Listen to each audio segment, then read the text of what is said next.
Jorgensen's very pleased about it.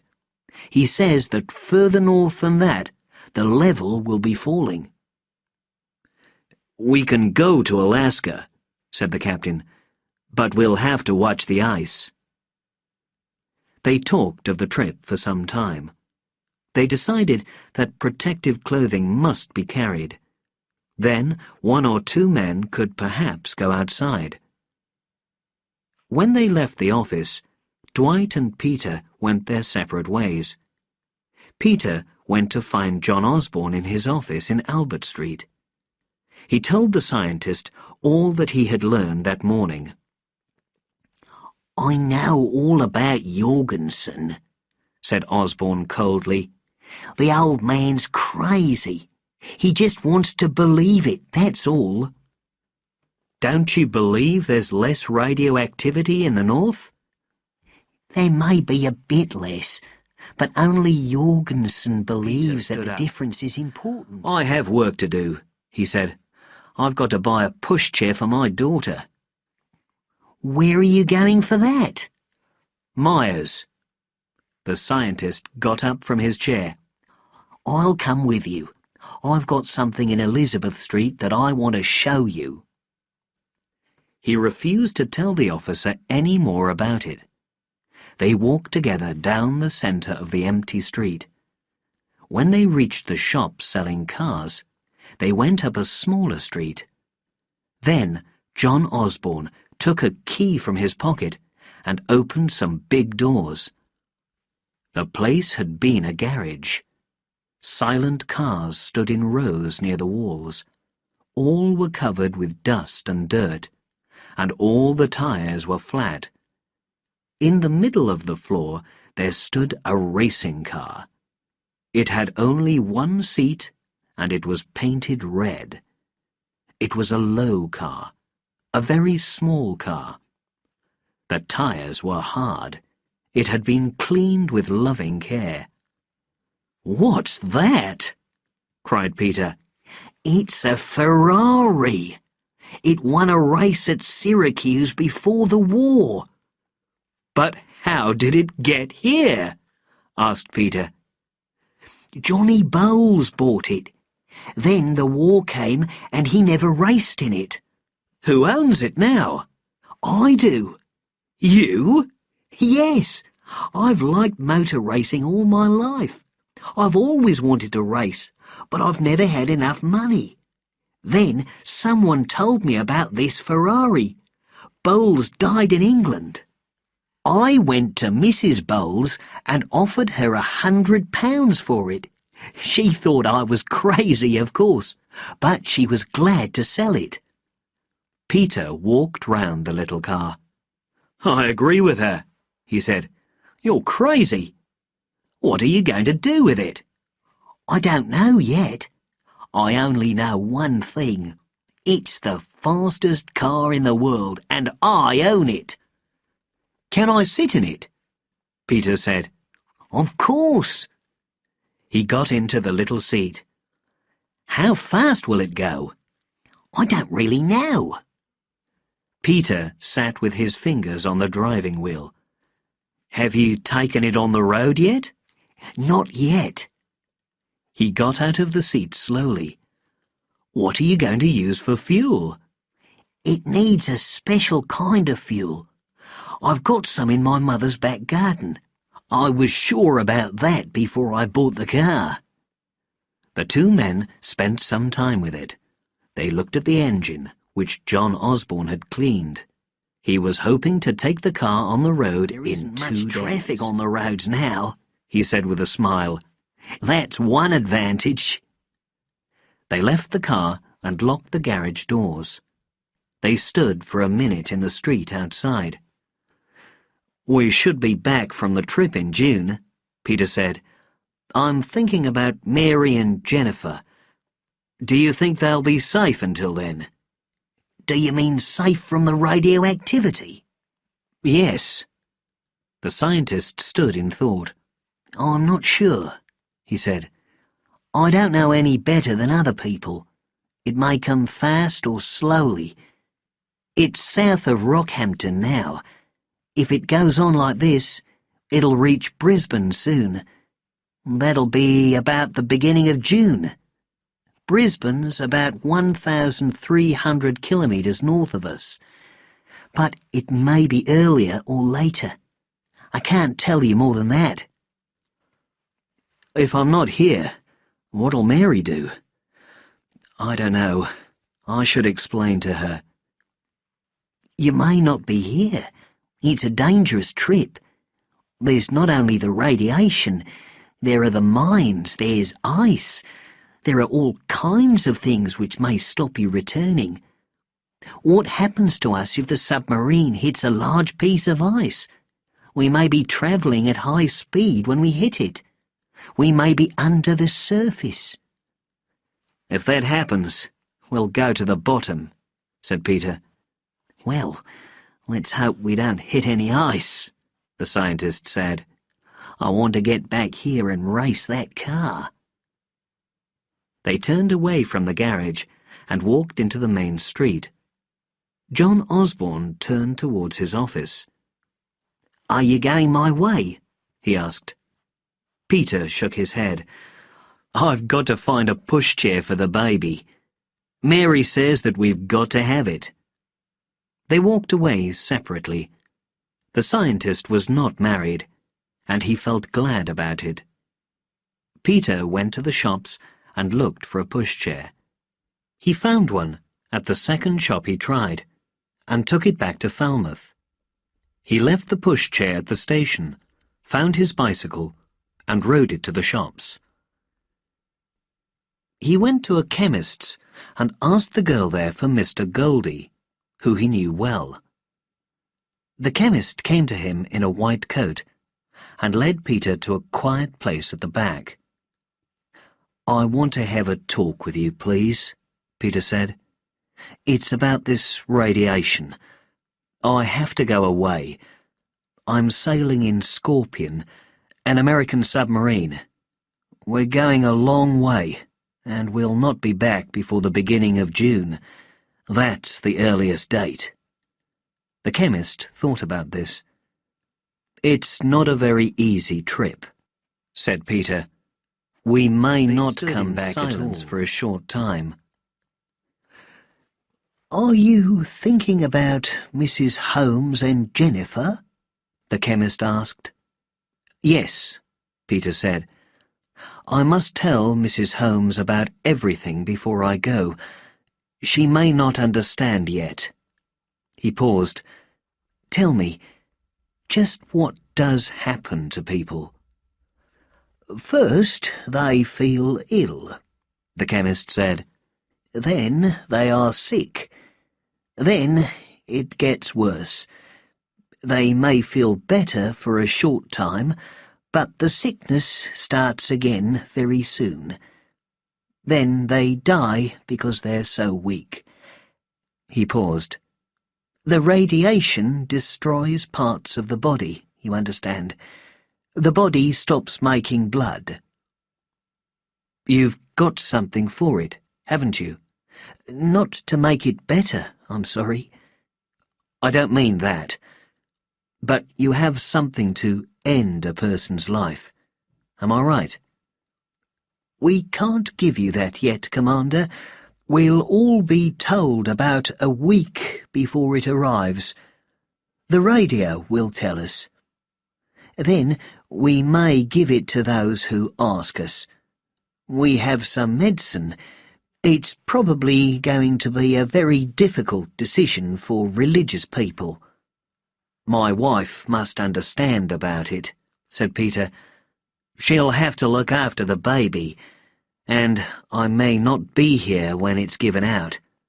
I've got to fix all this before I go. I can explain it to Mrs. Holmes when the time comes, said the chemist. I can tell her about the medicine. I would prefer to do it myself.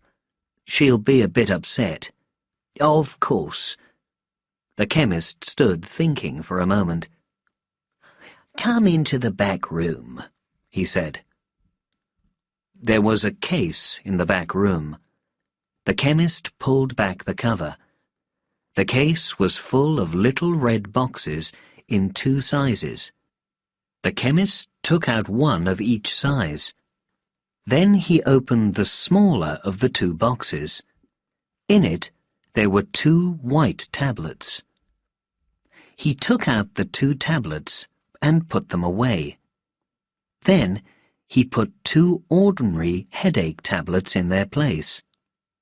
He closed the red box and gave it to Peter. "This is for anybody who can take a tablet," he said. "You can have that and show it to Mrs. Holmes. These are just headache tablets. But one real tablet kills a person almost immediately. The other is an additional tablet. When the time comes, we shall be giving these out at the shop." "Thanks a lot," said Peter. "What can you do for the baby?" The chemist took the other box. "The baby, or a cat or a dog, that's not so easy." He opened the second box and took out a small needle. "I've got a used needle," he said. "I'll put it in here for you. Then you can show it to Mrs. Holmes. Read the instructions on the box. Do just as they tell you. Use the needle. Press it under the skin. The baby will fall asleep quite soon." He put a needle in the box and gave it to Peter. "You've been very kind," Peter said. "I can explain it to her now. She'll be able to get the right medicine here when the time comes?" "Yes." "Will there be anything to pay?" "No," said the chemist. "They're free." Chapter 5. Testing Relationships. Mary Holmes liked the pushchair. It was quite new, and it was painted green. Peter had put it on the grass, and Mary came out to see it. She examined it closely and was very pleased. She gave him a kiss. "It's a beautiful present," she said, "and it's a pretty colour." She brought the baby from the house and put her in the pushchair. Then they got some drinks and watched the baby. Later in the day, Peter took the pushchair into the house. He put it in one of the rooms. Then he went outside and stood with his hands in his pockets. He touched the red boxes there. How could he tell her about them? He told her that evening. It was before they went to bed. "I want to have a talk before I go on the trip," he said. He did not speak very happily. "Why?" she asked. "It's about the radiation. People get sick, you know. I should explain about it." She did not want to listen. "That's not until September," she said. "We'll have to talk about it," he said. "I'm sorry." "Why? I don't understand. You can tell me about it nearer the time. Tell me just before it comes. We're not really sure that it will come here. Mrs. Hildred's husband was told that it wouldn't reach us. She told me about it. It's getting slower. We don't need to worry about it." "Who told him that?" "I can tell you that it is coming. It may come in September, or it may come sooner." "What? Do you mean we'll all get it?" "Yes," he said. "We're all going to get it. We're all going to die of it. So I want to tell you a little about it." "Can't you tell me nearer the time? Tell me when we know the date." "I would rather tell you now. I may not be here when it comes. It may come when I'm away. Or I may be killed by a bus.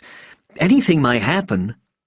"There aren't any buses," she said quietly. "You mean the submarine, don't you?"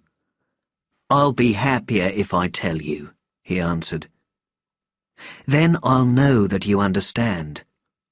I'll be able to remember that in the submarine." "All right," she said slowly. "Tell me." He thought for a moment. "We've all got to die one day," he said. "Perhaps dying this way isn't worse than any other. You get ill. You start to feel sick. Then you are sick. It seems that you go on being sick. You can't keep any food down. You may get better for a short time, but the sickness comes back. Then you get weaker and weaker, and then you die." "How long does all this take?" she asked. "I didn't ask about that. It may take 2 or 3 days. If you get better, it may take 2 or 3 weeks." "And if everybody gets it at the same time, nobody can help you? No doctors? No hospitals?" "I don't think there will be any. You have to fight this thing alone." "But you'll be here, Peter." "I'll be here," he said, "but I'm telling you this to be on the safe side."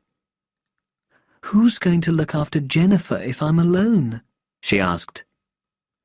"Leave Jennifer out of it for a moment," he said.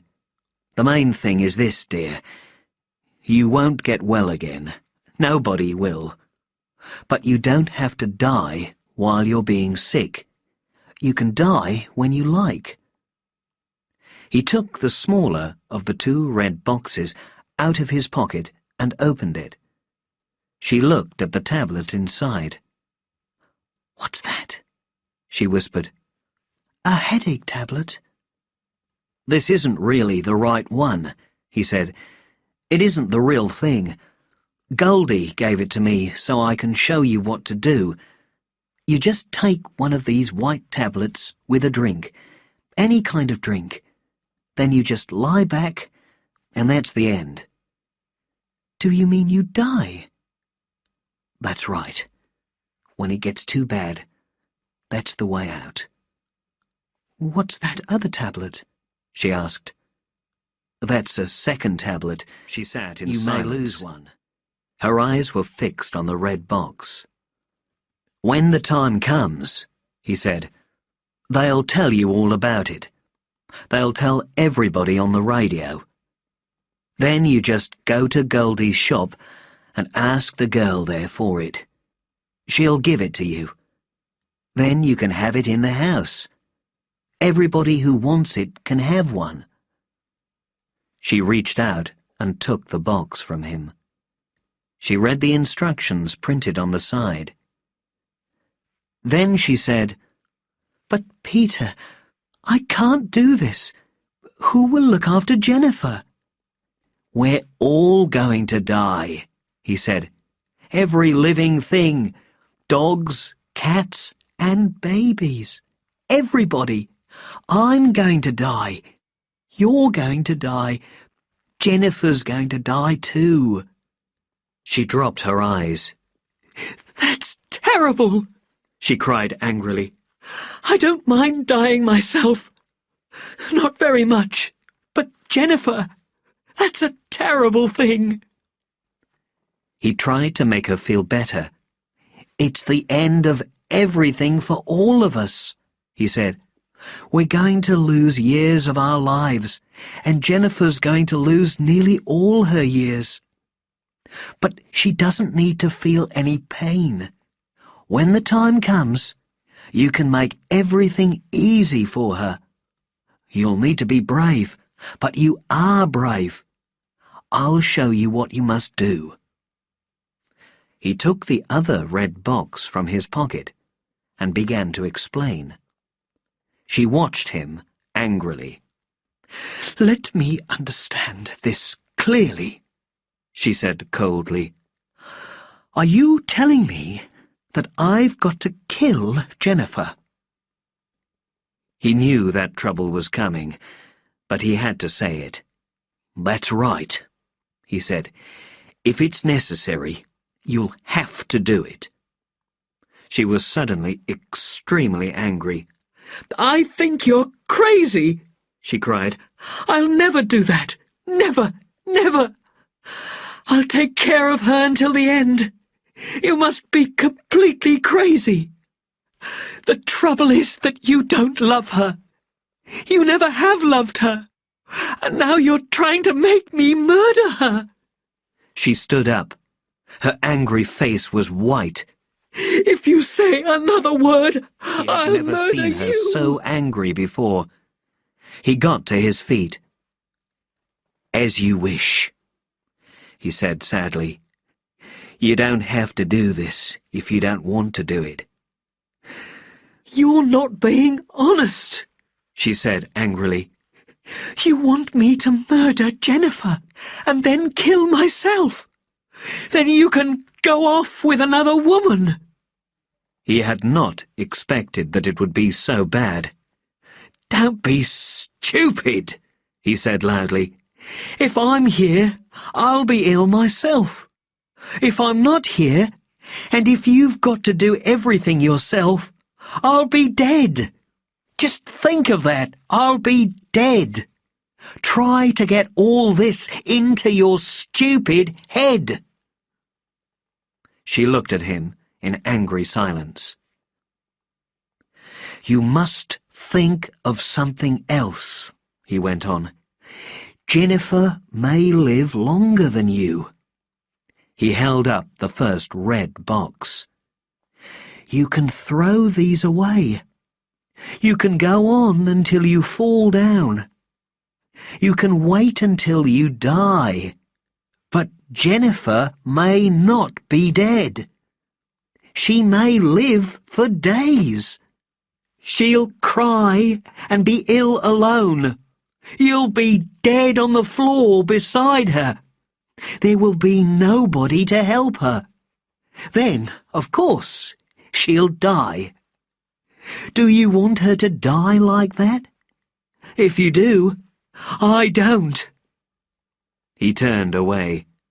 "Just think about it and don't be stupid." She stood in silence. He thought that she was going to fall, but he was too angry to help her. "This is a time," he said, "when you've just got to be brave." She turned and ran from the room. Soon he heard her crying in the bedroom. He did not go to her. He poured a drink for himself and went outside. He sat down there and looked over the sea. He was very angry with her. She lived in a world of dreams. Women could help a man a lot sometimes if they were brave. But while they lived in their dream world, they were like a heavy stone around a man's neck. Later, he went into the house and into the bedroom. She was in bed. There was no light, and he undressed in the dark. She was lying with her back to him. He turned away from her and fell asleep. At about 2 o'clock in the morning, he woke up. He heard her crying beside him. He stretched out a hand to hold her. She turned towards him, but she was still crying. "Oh, Peter, I'm sorry that I've been so stupid." They said no more about the red boxes. Next morning, he put them in the cupboard in the bathroom. In each box, he left a little note. It said that these tablets were not real. It told her that she must get the real ones at the chemist's shop. He added a few words of love. She might read them when he was dead. The good summer weather lasted until March. There was no more illness in Scorpion, and work on the submarine progressed fast. The men had nothing else to do. Peter Holmes cut down the second tree in the garden.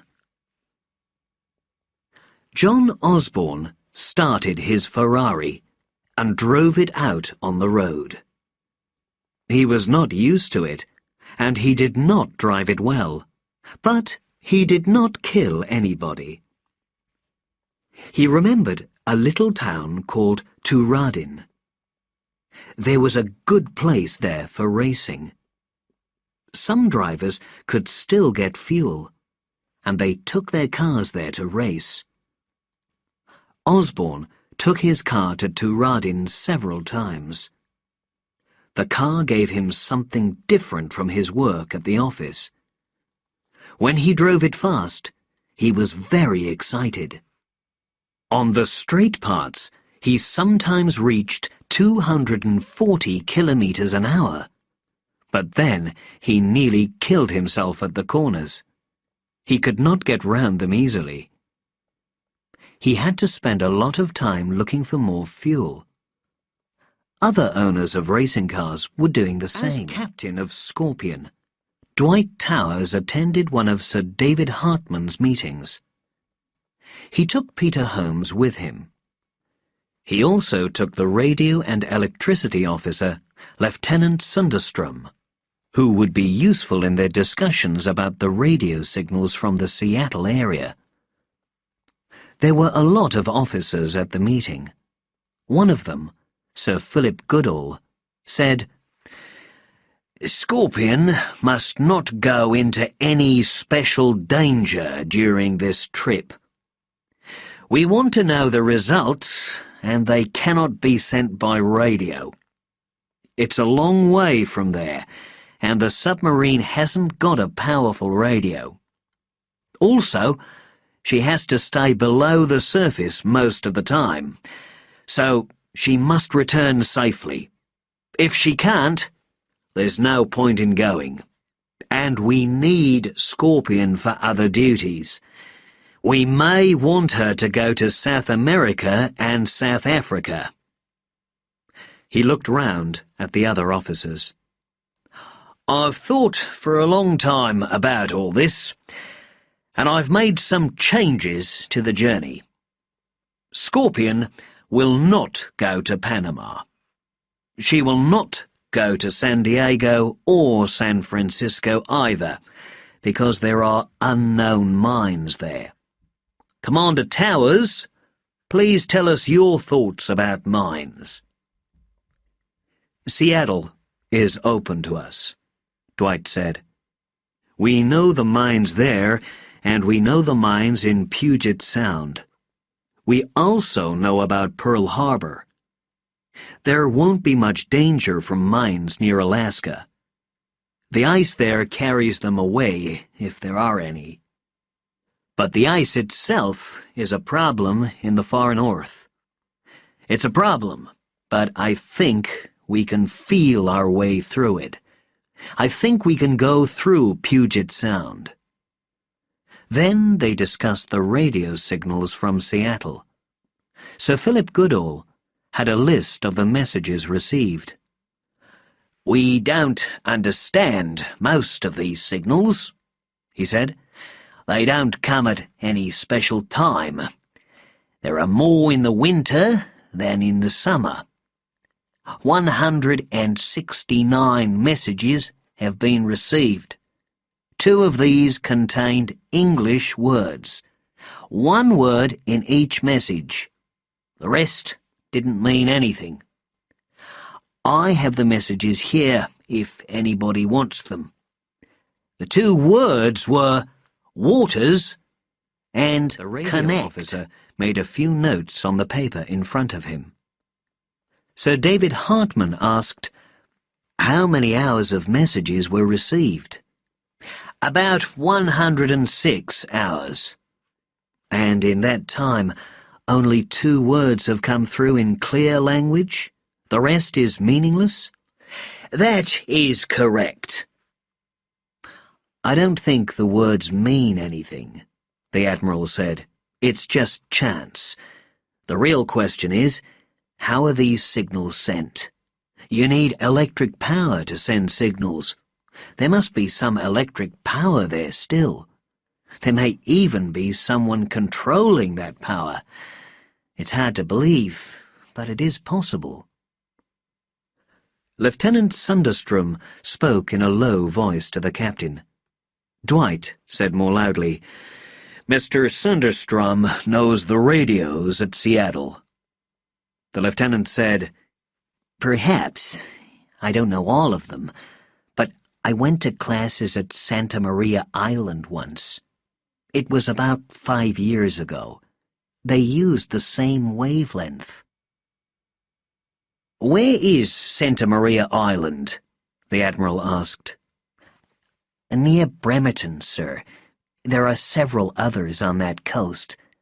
This one is the main Navy school in that part of the world." Commander Towers opened a map and pointed to the island. "Here it is, sir," he said. "It's connected to this place Manchester by a bridge." "How far away could signals from Santa Maria Island be heard?" the Admiral asked. The lieutenant said, "I'm not certain, sir, but I think they could be heard everywhere. It's a big station. It's one of the most important stations in the Pacific Ocean." "You yourself never received direct signals from the station?" "No, sir. I sailed in ships which used different wavelengths." "If it is Santa Maria," said Dwight, "we can get there easily enough." He looked at the map. He had examined it before, but wanted to be sure. "There are 12 meters of water quite near it. If the radiation isn't too bad, we can put an officer on land. He'll wear protective clothes, of course." The lieutenant said, "I'm ready to go myself. I know my way around that place well." After the meeting, Dwight met Moira Davidson for lunch. She was carrying a small case. He looked at it when he ordered the drinks. "Have you been to the shops?" he asked. She was not pleased, and she opened the case. It contained a notebook and pencil. "I'm learning to be a secretary," she said. He was very surprised. "You're on a course?" he cried. "What's wrong? You said once that I ought to work in an office. Every morning I have to be in Russell Street at 9:30. Think of that! 9:30 for me? I have to get up before 7. "That's terrible," he said with a laugh. "Why are you doing it?" "Oh, it gives me something to do." "How long have you been studying?" 3 days. My typing's getting quite good. I'll be able to get a good job next year." "Are other people doing this?" "Yes," she answered. "It's a big class. I was surprised." "Perhaps they all want jobs." There was a pause. "Have you heard about John Osborne and his car?" she asked. He laughed. "I certainly have. He showed it to me. It's an extremely nice car." "He's quite crazy," she said. "He'll kill himself in it." "He's having lots of fun," said Dwight, "but he mustn't kill himself before we start on our trip." "When do you start?" "In about a week." "Is it going to be very dangerous?" she asked quietly. There was a short pause. "No," he said. "Why do you think it might be dangerous?" "I spoke to Mary Holmes on the telephone yesterday. She seemed worried. Peter had told her something." "About this trip?" "Not exactly," she replied. "It was something else." The food was brought to the table. "It's quite a long journey," said Dwight. "We'll be away nearly 2 months. We shall be below the surface for about a month. But it isn't more dangerous than any other trip in the north. It's always a bit uncertain when we go into those places, because nuclear bombs have fallen there. We may run into things, particularly when we're below the surface. The bottom of the sea may look different after the bombs. Perhaps a ship has been hit by a nuclear bomb and is lying on the bottom. We have to take care, but I don't say that it's dangerous, Dwight, she said softly. He laughed. Of course we'll come back safely. The Admiral has given us his orders. We must return safely. The Admiral doesn't want to lose his submarine. She sat back and laughed. You're a hard man, she said. After the meal, they went to look at some religious paintings. The girl liked them, but the officer did not understand them. I don't like any of them, he said. Then they went to look at some French paintings. These are by Renoir, she said. They stood in front of a painting of a river. There was a street beside the river, and some shops painted white. That's the kind of picture I like, said Dwight. I've got a lot of time for that. After that, she had to leave because her mother was not very well, so he took her to the station in a streetcar. Thanks for lunch, she said. I hope you liked the pictures. I certainly did.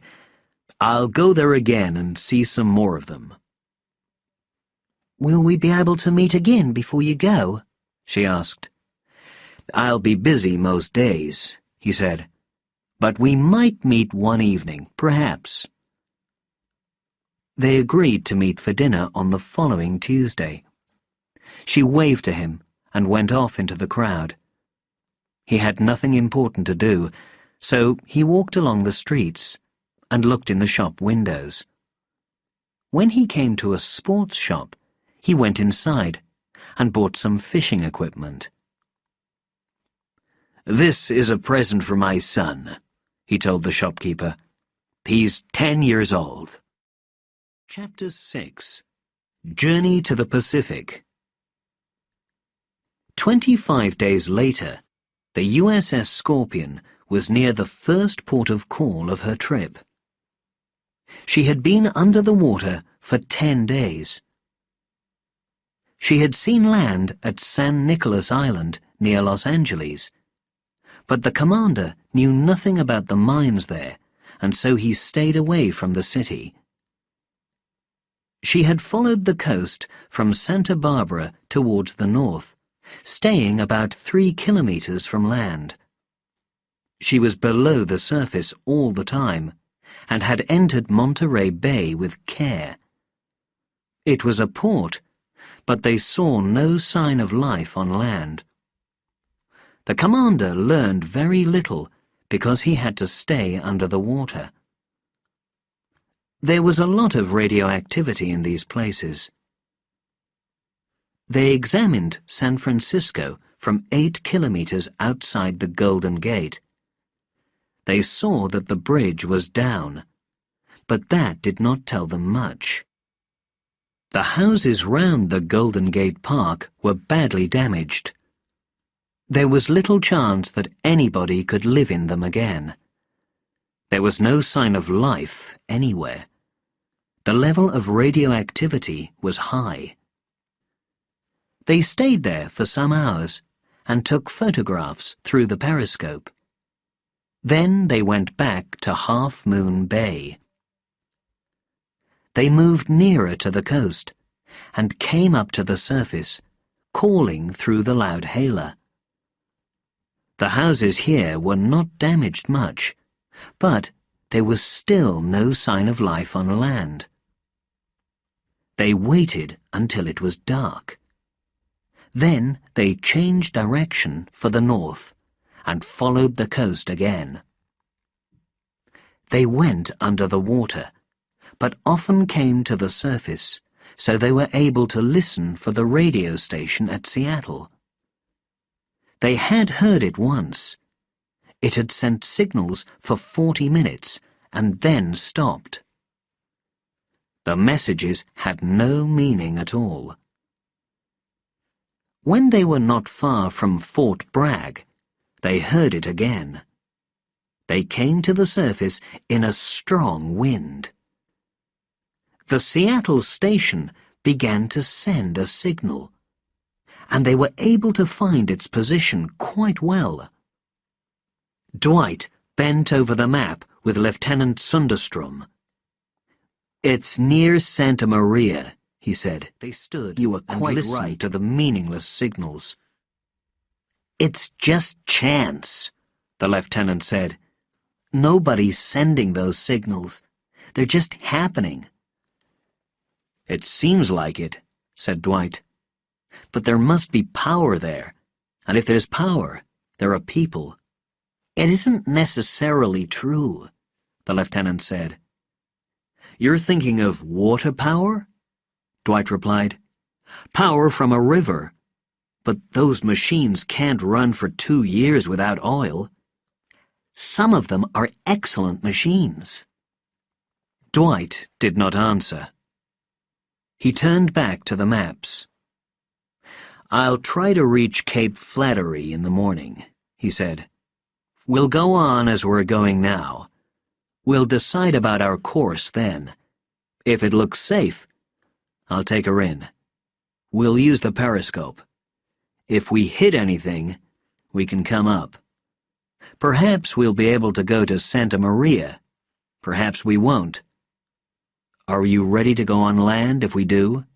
"Sure," said the lieutenant. "I'd like to get out of the ship for a short time." Dwight smiled. They had been below the surface now for 11 days. People's health was still good, but everybody wanted to get out of the submarine. "Let's hope we'll get there," he said.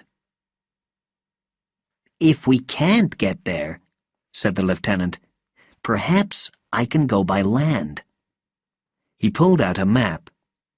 "If we reached Gray's Harbor, I could go to Hoquiam or Aberdeen. This road runs straight to Bremerton and Santa Maria." "It's 160 kilometers.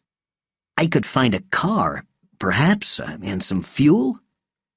The captain shook his head. It was not safe to go that far.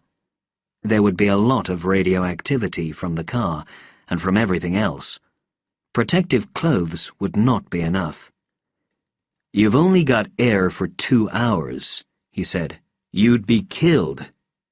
And it isn't very important. We don't need to go there." They went under the water again. When they returned to the surface, the signals had stopped. They sailed north all the next day. The health of his men was now important to the captain. He allowed them to look through the periscope. There was not much to see, but it gave them something new to do. This coast was their own home country. They could see places they knew. They could talk about their homes from long ago. They came to the surface again.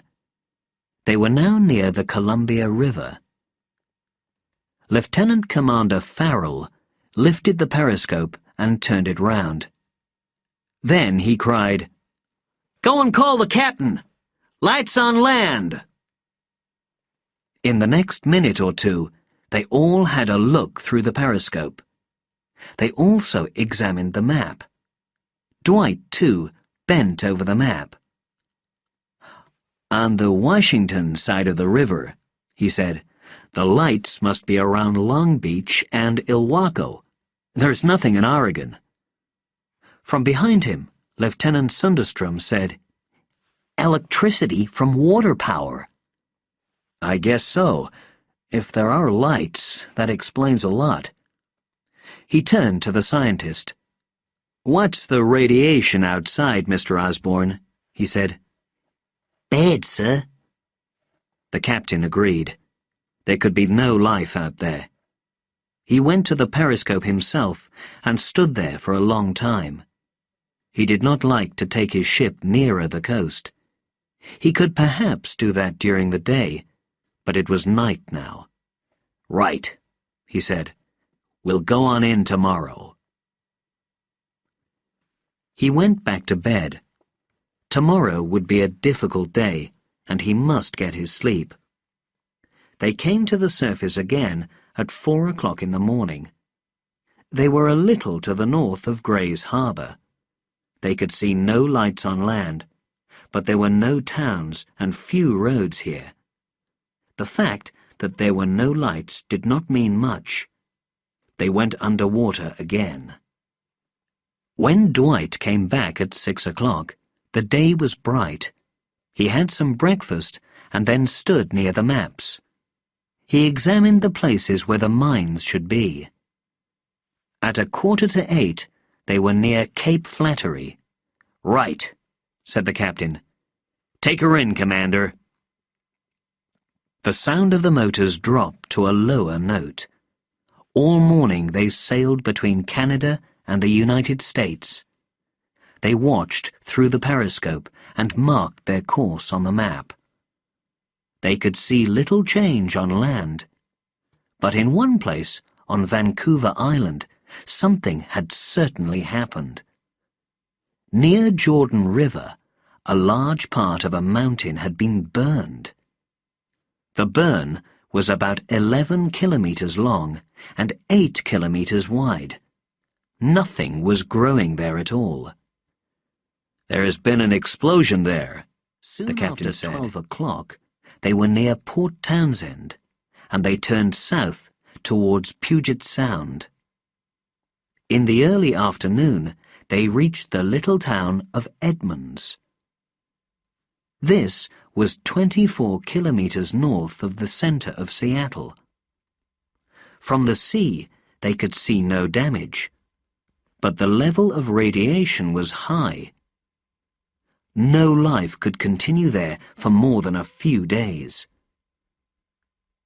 The submarine rose to the surface, and an officer took her towards the coast. They stopped 100 meters from it and watched.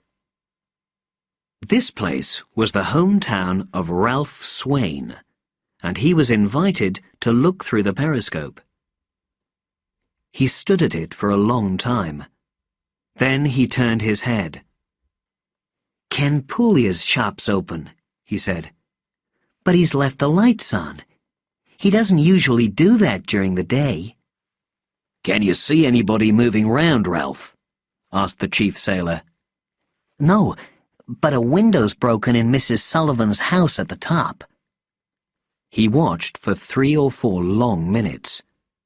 Then an officer took the periscope.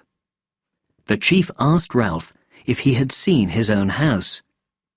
"No, you can't see it from the sea," said Ralph. He seemed upset. "The place doesn't look different," he said. "It all looks just the same." Lieutenant Benson called land through the loudhailer. He said, "This is the U.S. submarine Scorpion. We are calling Edmonds. If anybody is listening, please come to the water's edge. Come to the end of Main Street. U.S. submarine calling Edmonds." Dwight Towers watched through the periscope. He had a good view of the place and could see the streets near the sea. "There isn't much wrong on land," he said. "It's a strange thing, because Boeings are made here. Why didn't the enemy destroy it?" "It's a well-defended place," Farrell said. "That's true, but they were able to reach San Francisco." They stayed there for some time because they could see a light. They called again through the loudhailer. The captain looked at the clock. They all heard the noise of a metal door. The captain was surprised and looked round. Then they all heard the sounds of feet above them. Somebody was outside the ship. Lieutenant Hirsch appeared. "Swain got out through the escape door, sir," he said. "He's outside." Dwight was not pleased. "Is the escape door closed now?" he asked. "Yes, sir." The captain turned to the chief sailor. "Put a man near the escape doors," he said. "He must guard them." The chief ran off, and the others heard someone fall into the sea. Dwight said to Farrell, "Try to see him. What's he doing?" The officer pulled the periscope down as low as possible. He turned it round. The captain said to Hirsch, "Why didn't somebody stop him?" "I guess he was too quick. He was just sitting there. Nobody was paying him much attention. Before anybody noticed, he was at the escape door. Nobody wanted to go out there after him." "Sure," Dwight agreed. From the periscope, Farrell said, "I can see him now. He's swimming towards the land." Dwight had a look and saw the man in the water. He spoke to Lieutenant Benson at the loudhailer. The lieutenant spoke into the instrument. He said, "Swain, hear this." The man in the water paused and waited. "The captain's orders are these. You will return immediately to the ship. If you return immediately, he will take you back on board. You may be radioactive, but he'll accept that danger. You will come back on board right now." They could all hear the reply. It was not polite. A little smile appeared on the captain's face for a moment. He bent down to the periscope again and watched the man in the sea. The man swam to the land. The captain spoke to Osborne. "How long will he last?" he said. "He'll feel nothing for a time," the scientist said. "He'll probably be sick tomorrow night. After that, I don't know, sir. We can only guess. Everybody's different. Some last longer than others." 3 days? A week? "Not longer in this radiation." "And if we took him back on board?" "If he came back, and if he was seriously ill on board, Dwight, we would put all up the die." Periscope and put his eyes to it. The man was walking up the street in his wet clothes. They saw him at the door of a shop, and he looked in. Then he turned a corner, and they could not see him any more. The captain said, "Well, he doesn't want to come back. That's clear enough. We'll go on. Take the course for Santa Maria." There was silence in the submarine. Dwight Towers went slowly to his room, and Peter Holmes followed him. Holmes said, "Aren't you going to try to get him back, sir? I could go on land in protective clothes." "That's a nice offer, Commander," said Towers, "but I won't accept it. I thought of that myself. If we put an officer on land, he can take 2 men with him, but he'll have to find Swain first. It might take 4 or 5 hours. If he brought him back, everybody would be in danger. We don't want radiation inside the submarine. No." Peter replied, "Very good, sir. I only wanted to make the offer." "Sure. It was a good thing to do. We'll be coming back past this place tonight or early tomorrow. We'll stop for a short time and call him through the loudhailer." They went to the entrance of the Lake Washington Canal and then close to the heart of the city. It was undamaged.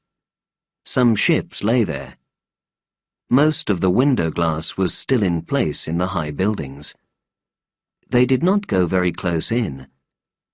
But through the periscope, they could not see anything wrong at all. Many of the electric lights were still burning, but there were no people. "It was a well-defended place, sir," said Farrell. There was no reason to stay there, so they went out of the bay and turned towards Santa Maria Island. They could already see the great radio station. Dwight called Lieutenant Sunderstrom. "Are you ready to go?" he asked. "Everything's ready," said the radio officer. "I've only got to get into a suit." "Right. Your job's half done already.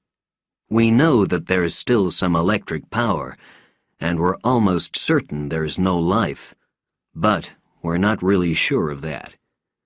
You'll find the reason for those signals. You have enough air for 2 hours. I want you back here in an hour and a half. You won't have a watch, so I'll keep the time for you. I'll sound the siren every quarter of an hour. Once after a quarter of an hour, twice after half an hour, hear the siren blow 5 times, you stop work. You stop everything and come back immediately. Before it sounds 6 times, you must be back here and clean. Is all that clear?" "Quite clear, sir." "Right. I want you back on board safe. That's the main thing. I don't really want to send you at all, but I told the Admiral I would put a man on land. You will not go into any unnecessary danger. If we don't find out the whole story of the signals, it doesn't matter. But if you see signs of life, you may look more closely." "I understand, sir." "Don't bring anything back with you. Don't even bring your protective clothes into the ship." "Right, sir." The submarine moved slowly towards Santa Maria. They took the greatest care, and they hit nothing below the surface. The ship stopped near the island. Dwight found Lieutenant Sunderstrom in the protective suit. He was sitting down and waiting. "Right," said Dwight. "Off you go." The young man stood for a moment. He tested his equipment, put one thumb in the air, and went through the escape door. He closed the door behind him. The sunlight outside was beautiful. He was glad to be out of the ship.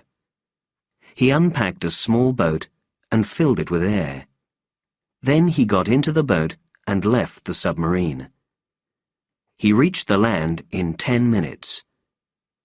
He began to walk on the beach and heard one sound from the submarine siren.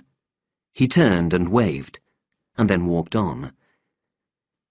He came to a group of grey buildings. Then he crossed the road and looked into another building.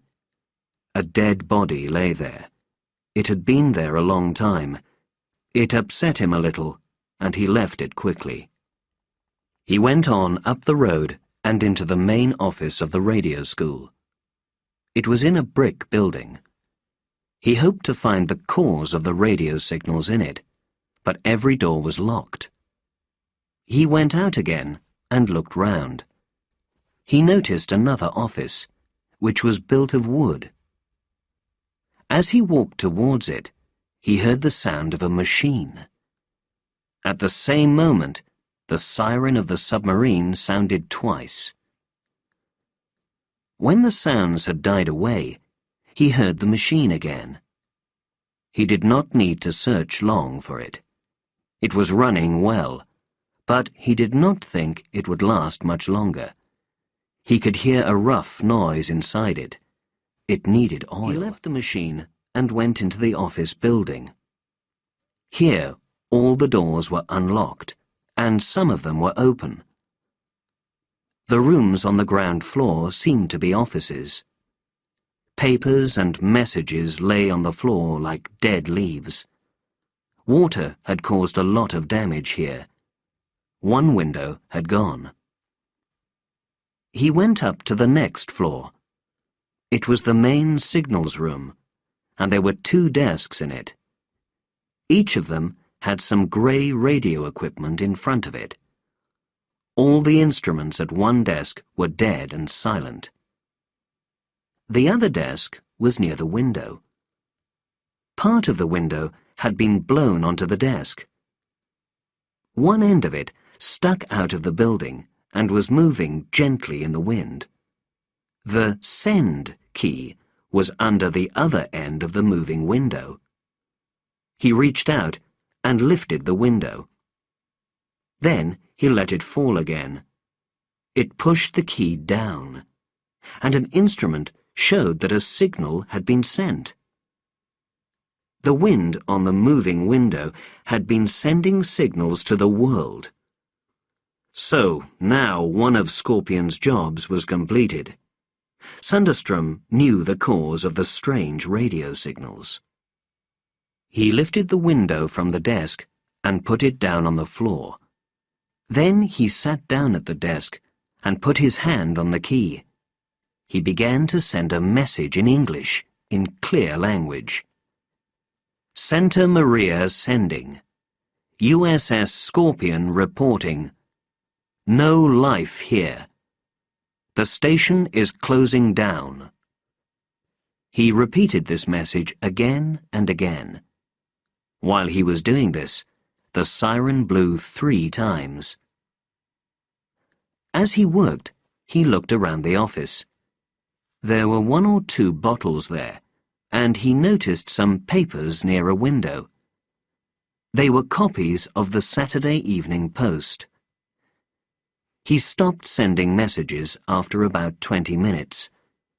At the end, he added a few more words. Lieutenant Sundström sending. All in good health on board. Going north to Alaska. Closing the station down now. He took his hand from the key and looked at the instruments. They had done an excellent job. They had worked for 2 years alone and without oil or care. And they were still working. He stood up and went down to the ground floor. The siren blew 4 times while he was there. His work was done, and he still had a quarter of an hour. He did not want to go into the other rooms. He did not want to see any more dead bodies, if it was not necessary. He went upstairs again and examined the copies of the Saturday Evening Post. 3 of them were dated after Scorpion had left Pearl Harbor, before the war. He began to read, and then the siren blew 5 times. He left the office immediately and closed the door behind him. He went out of the building and walked towards the sea. He noticed another building. Some people seemed to be having a party in it. Part of a woman's dress was waving in the wind. 5 men and 2 women were sitting at a table, and there were some glasses on it. He went closer, but then he stopped and began to feel sick. This party had been going on for more than a year. The people were dead and had been there for a very long time. He turned away and hurried on towards the sea. He wanted now to be with other men and safe in the submarine. When he reached the ship, he took off all his protective clothes. He left the small boat and entered through a special door. Once inside, he washed himself well. Then he went into the main part of the submarine. John Osborne met him and tested his body for radiation. There was none. And he went to make his report to Dwight Towers. "We got your signals here," the captain said. "They probably heard them in Australia, too." He sent Sundström to get dressed. He told the others that they would stay there that night. "It's 7 o'clock," he said, "and it'll soon be dark. We can't find our way through the minefields at night. We'll sail when the sun comes up on land through the periscope." They left in the morning, but soon ran onto a sandbank. Later, they managed to reach deep water and turned towards the open sea. At 10:20, Lieutenant Hirsch called the chief officer to the periscope. "A boat, sir," he said. The captain had a look. "That's Swain," he said quietly. "He's found a boat and some petrol, and he's fishing." "Well, what do you think of that?" cried the chief officer. "I'll talk to him," said the captain. "Go close to the boat." There was silence in the submarine while the chief officer gave the orders. Soon the engines were stopped, and Dwight went to the periscope. "This is the captain speaking," he called. "Good morning, Ralph. How are you feeling? Any signs of sickness?" They could all hear the reply. "I'm doing well, Captain. I'm all right." "Have you got any fish yet?" The man in the boat held a fish up. "I'm sorry I left you like that," he cried. "Don't worry about that," the captain said. "I understand, but I'm not going to have you on board again. I'm thinking of the rest of the ship's men." "I know that, Captain. It's the radioactivity, isn't it? I might spread it." "That's right, Ralph." "Please ask Mr. Osborne about me, sir. How long have I got?" "He thinks you'll go for a day or two." From the boat, Swain called, "Well, it has been an extremely nice last day." Dwight laughed. "How are things on land?" he asked. "Everybody's dead there, Captain. I went home, but the family were dead. I went to see my girl, but she was dead too. There are no dogs or cats or birds. Nothing alive. Except for that, everything's the same as before. I'm sorry about leaving the ship, Captain, but I'm glad to be home. I've got my car and my boat and petrol for them. And the sun's shining. I'm ready to die here like this. It's better than in Australia." "I know," said Dwight. "Is there anything you want right now? We're on our way, and we'll never come back." "Have you any tablets?" Swain asked. "I mean, those special tablets that kill you." "I haven't got those, Ralph. I'll put a gun out for you if you want it." The man in the boat shook his head. "I've got my own gun," he said. "Is there anything else you want?" "Thanks, Captain, but I've got everything on land. Just tell the boys on board hello from me." "I'll do that, Ralph. And now we're going." That evening, Mary Holmes telephoned Moira. "There's been a radio signal from them," she said. "They're all well." The girl was very surprised. "How did they get that?" she asked. "The signal came from that strange station. Lieutenant Sunderstrom sent it. He said they were all well." "That's wonderful!" Moira cried. "Can they send a reply?" "I don't think so. Sunderstrom was closing the station, and there wasn't anything alive there. How are you feeling, dear?" "Better than I was 5 minutes ago. I'll come over to see you." She arrived at Falmouth Station 2 nights later, and they talked about a holiday. "It's not nice here in the winter," Mary said. "Where do you want to go?" Moira asked. "A warm place. Queensland, perhaps. We'll have to go by train, of course." "Queensland won't be very easy," said Moira. "Because of the sickness. But that's far away." "They've got it at Maryborough," Moira said.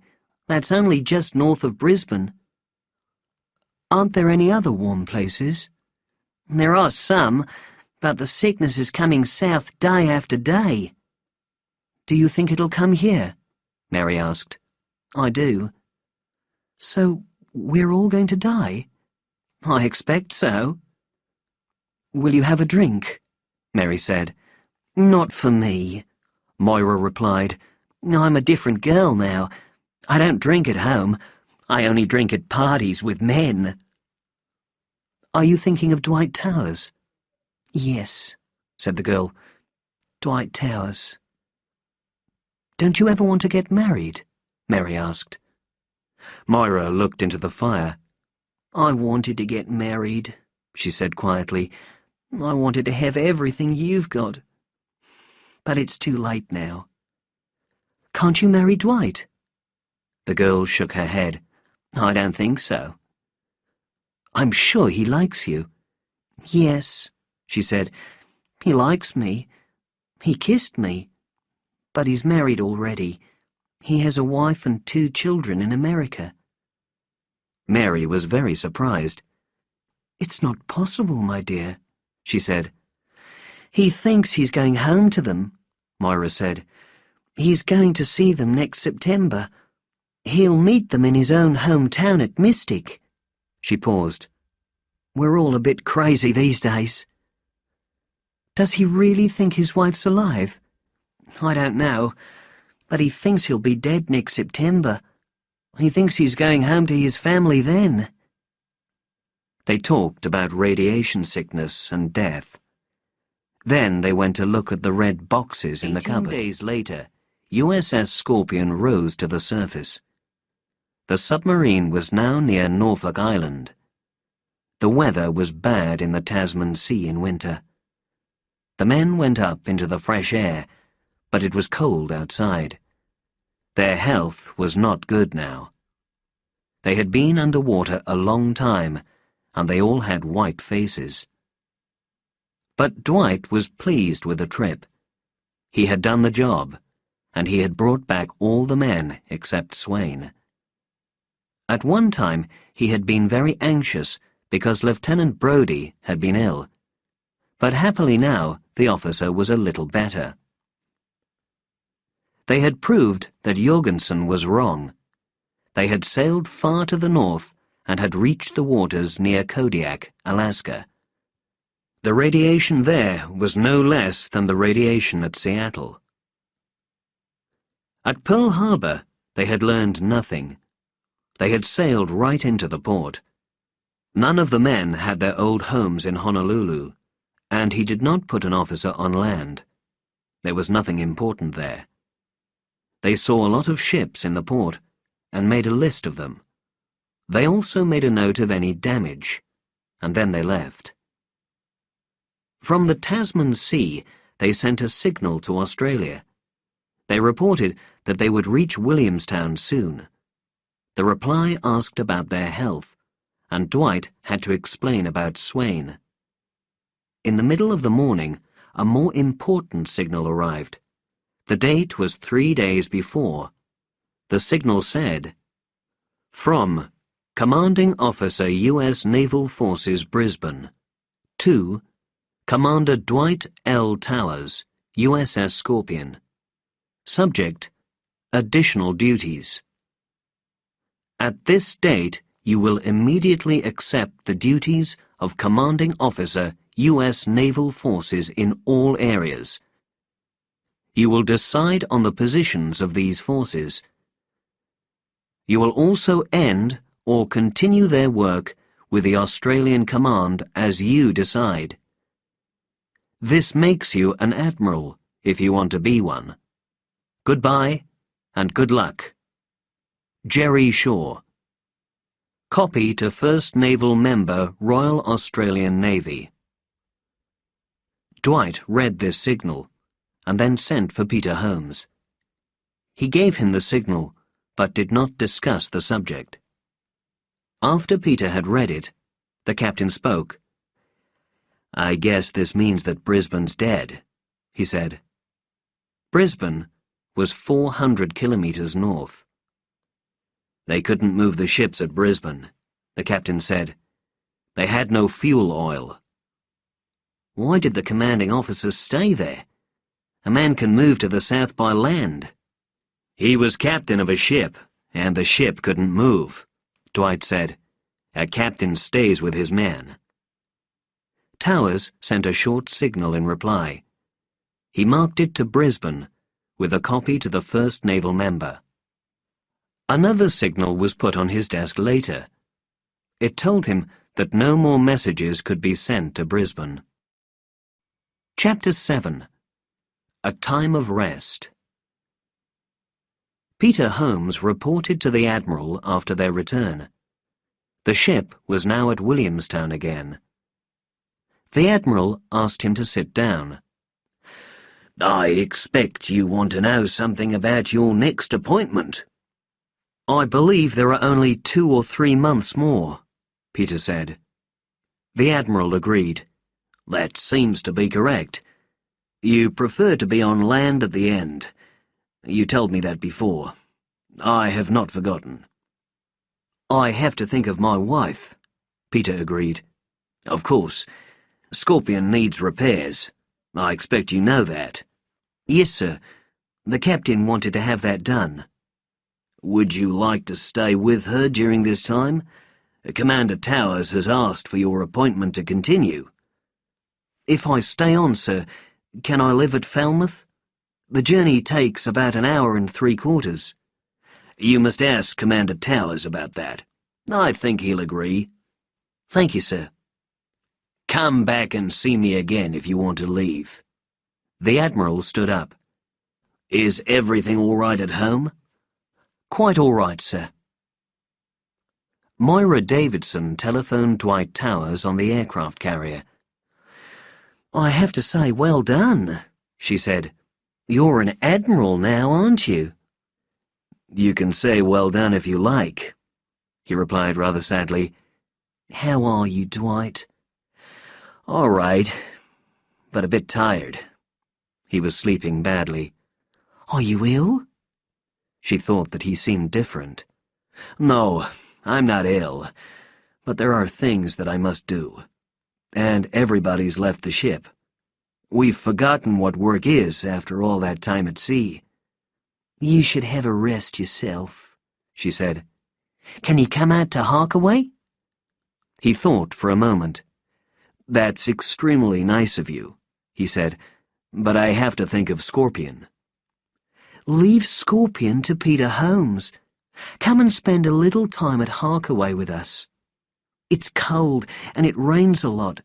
Come and try it. After a few days here, you'll need a change. You'll soon be back in your submarine." He laughed. "I think I can do that," he said. When they met, she noticed a difference in him. His face was yellow, and he seemed sad. "You're ill," she said.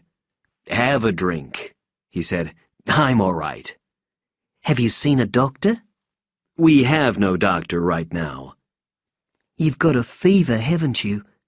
And you're the commander of all US forces. I'll have to telephone home.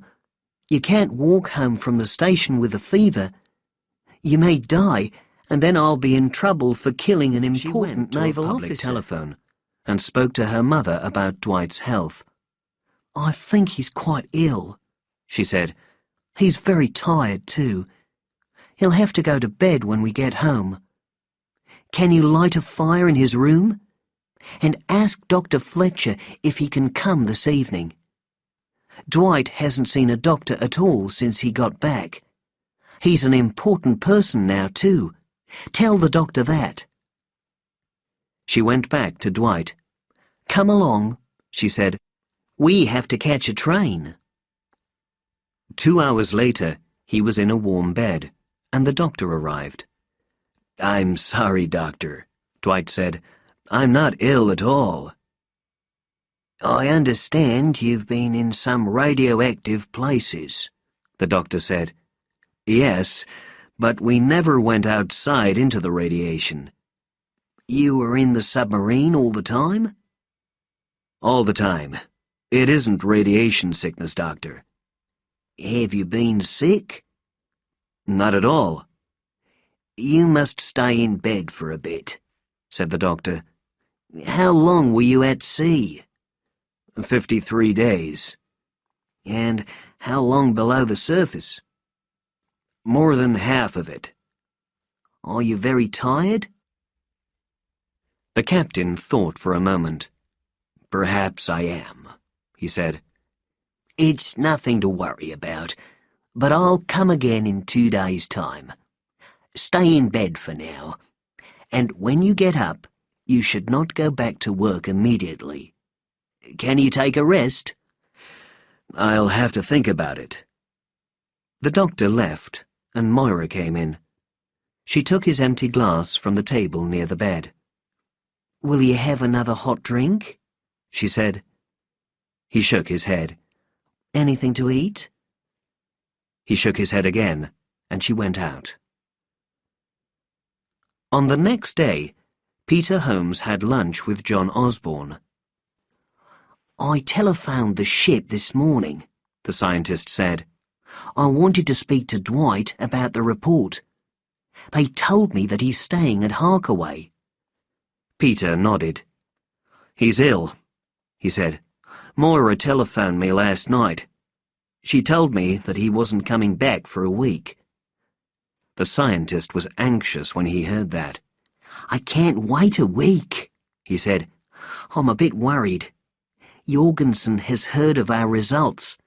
He says we haven't done our job before it goes out, said Peter. Why don't you telephone Moira? Then you can take it to him at Harkaway. Will she be there? Isn't she on a secretarial course in Melbourne? Oh, she's at Harkaway. I don't know about the secretarial course. The scientist began to look happier. I could take it this afternoon in the Ferrari, he said. How much fuel have you got? You mustn't use the car a lot. There's a good train, isn't there? This is naval business, said John Osborne. The report is on an important subject. He bent towards Peter and spoke quietly. You remember that aircraft carrier, Sydney? She has a lot of fuel on board for the aircraft. You mustn't touch that, cried Peter in surprise. Why not? This is naval business. Well, don't tell me about it. How fast does that car of yours go? Over 160 kilometres an hour. That afternoon, the scientist got the car out, and Peter Holmes helped him. Please be careful. Don't kill anybody, Peter said. They're all going to die in 2 months, said the scientist. A number of people came to push the car and started it. It rushed away in a cloud of smoke. It had no lights, and John Osborne was a bit worried about hitting a child playing in the empty streets. But everybody could hear it. Streetcars were the only other traffic. He drove the car at 110 kilometres an hour. He reached Harkaway in 23 minutes. When he got out, the farmer and his wife and daughter came out of the house. I've come to see Dwight Towers, Osborne said. They told me he was here. He's trying to get some sleep, said Moira angrily. Why must you make a noise like that? That's a terrible car, John. How fast can she go? Over 160 kilometres an hour. I want Dwight to see this report. Oh, well, he's probably not sleeping now. She led the way to Dwight's bedroom. He was sitting up in bed. I guessed it was you, he said. Have you killed anybody yet? Not yet, said the scientist. He gave the report to Dwight, who began to read it. He made a few changes to the report. Okay, John, you can send it now. Can I see the Ferrari from this window? Dwight asked. Yes, it's just outside. The captain got out of bed and stood at the window. What's going to happen to it? He asked. I'll drive it at the races. There isn't much time now, but the races have started early. I've never raced, said the captain. What do you feel when you're racing? Fear. Then, when it's finished, you want to do it again. He paused. If I'm killed in the Ferrari, I don't mind. It's better than the radiation sickness. I prefer to be killed in the car. And you? Will you be taking Scorpion out to sea again? I've got no orders. I'm planning to keep her under Australian command to the end. Most of the men have girls in Melbourne. You should have a rest, the scientist said. You should travel a bit in Australia. Is there any fishing? Yes, in some of the little rivers. I like fishing, said Dwight.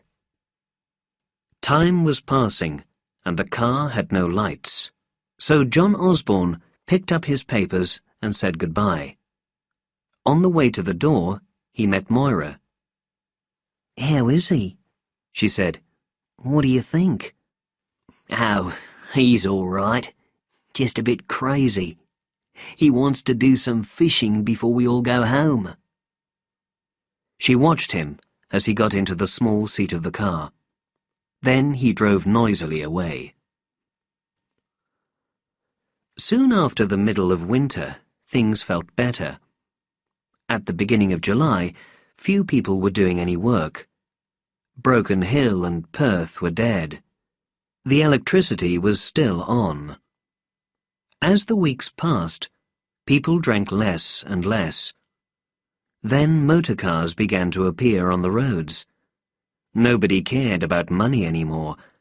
If you wanted food, you took it from the shops. If you couldn't find any, you went to another place. There was plenty of time because there was no work to do.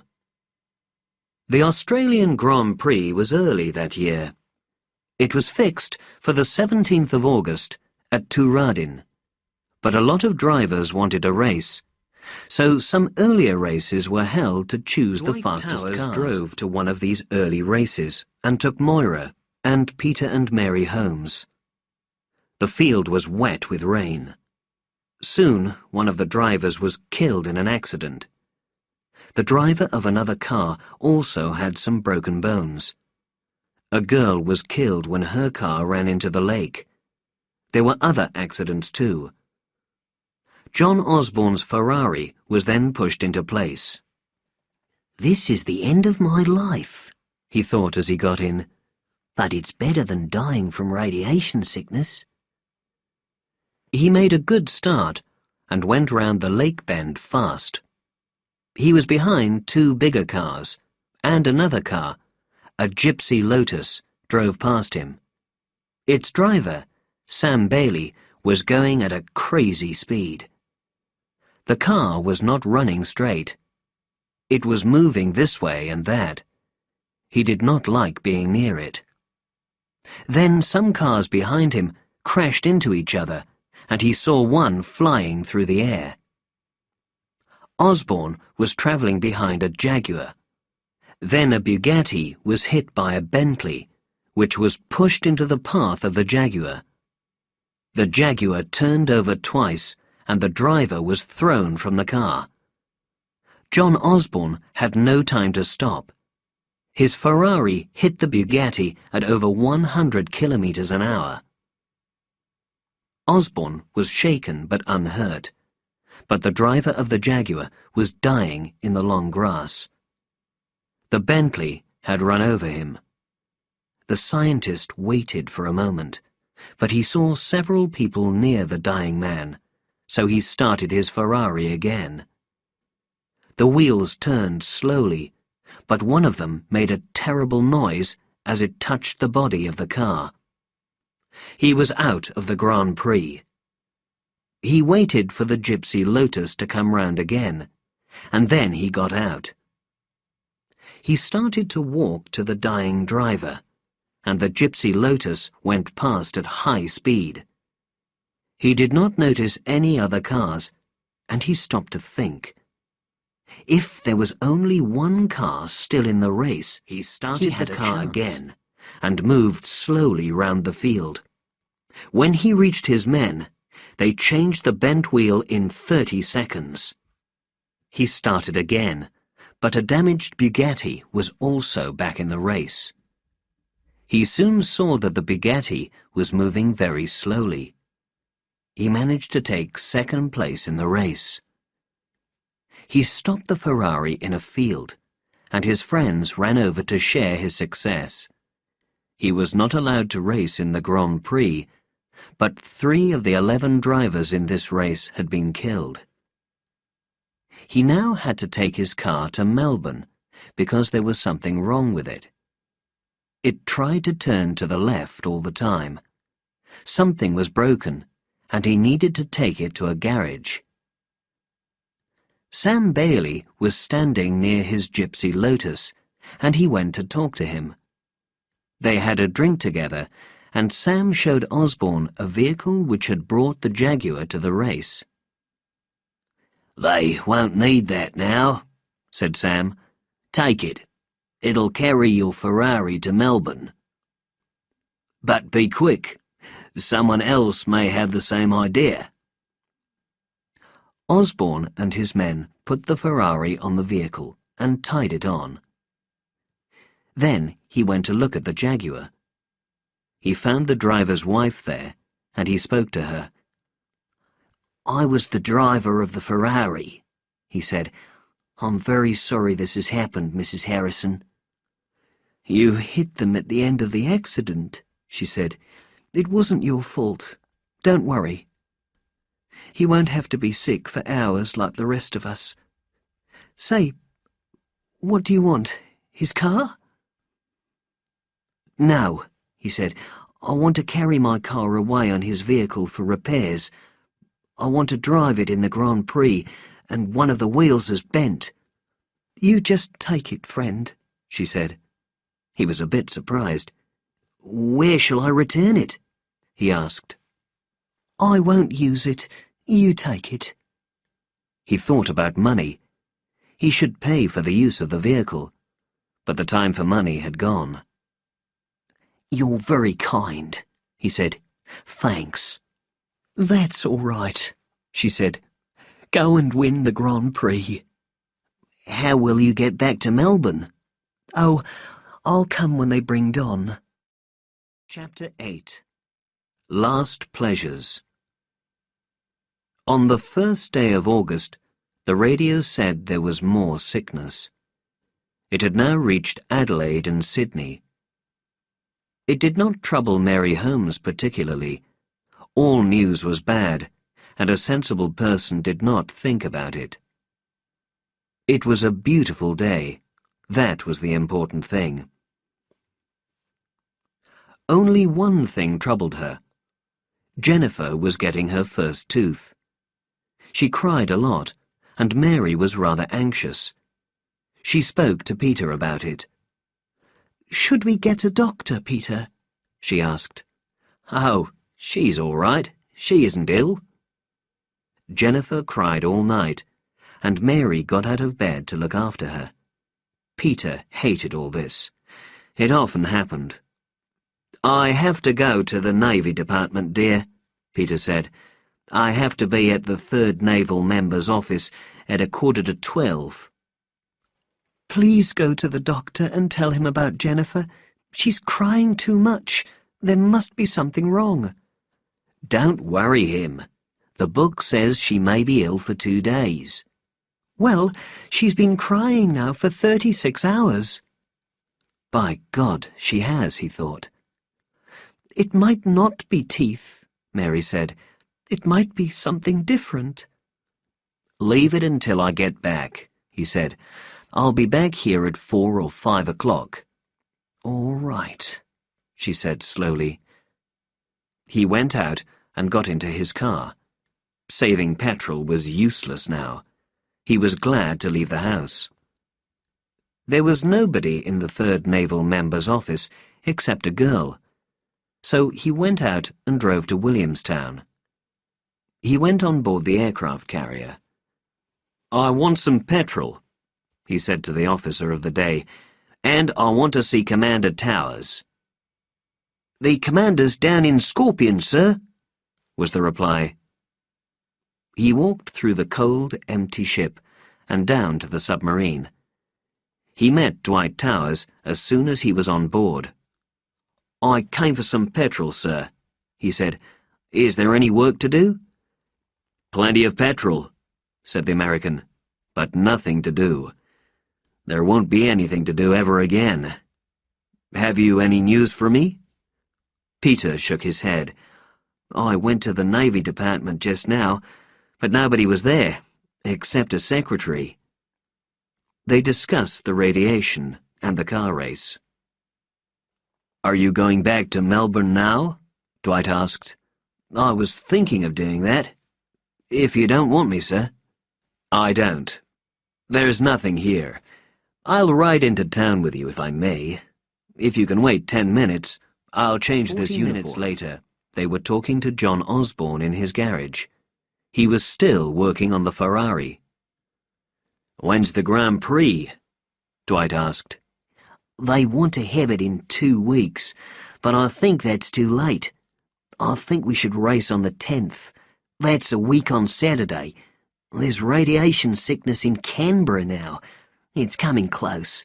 There's even one man ill in Albury. In Albury? That's only about 300 kilometres north. I know, so their date for the race is too late. How long have we got, John? Peter asked. The scientist looked serious. I've got it now. You've got it. We've all got it.